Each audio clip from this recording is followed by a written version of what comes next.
प्राकृतिक खेती का नियम है।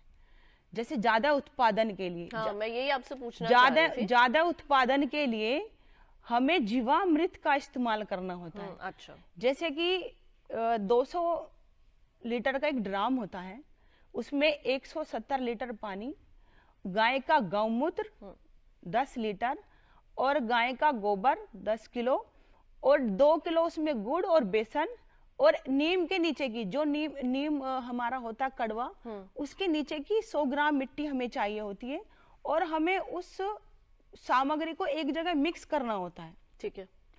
उसे तैयार करने का समय 3 दिन, यानी कि गर्मी में 3 दिन और सर्दी में 7 दिन में वो तैयार हो जाता है। जिस तरह से आज के किसान स्प्रे कर रहे हैं, हम उसका स्प्रे छान करके किसी की भी मतलब कपड़े या फिर छलनी जो भी मच्छरदानी की सहायता से हम अपने खेत में स्प्रे कर सकते हैं। और स्प्रे करने के बाद अगर वो ज्यादा भी हो जाता है तो कोई नुकसानदायक नहीं है, क्योंकि नेचुरल है तो कोई नुकसान नहीं होगा।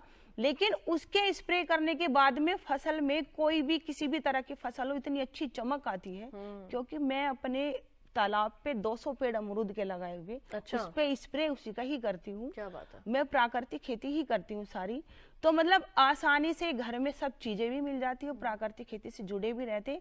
आप उसका स्प्रे जब अपने खेतों में करोगे, कितनी भी छोटी या फिर हाइट वाली फसल हो, किसी में भी कर सकते, कोई नुकसानदायक नहीं। हम इस तरीके से मतलब प्राकृतिक खेती कर सकते हैं।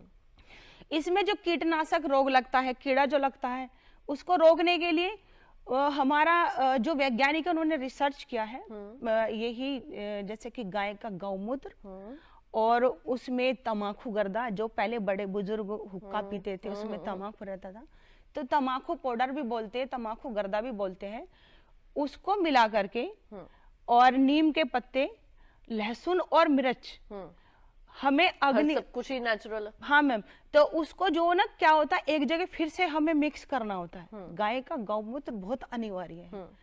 उसमें वो हमें आग पे बनाना होता है, लेकिन आग पे बनाने के बाद हमें उसको करीब 24 घंटे ठंडा करने के लिए रख देना होता है।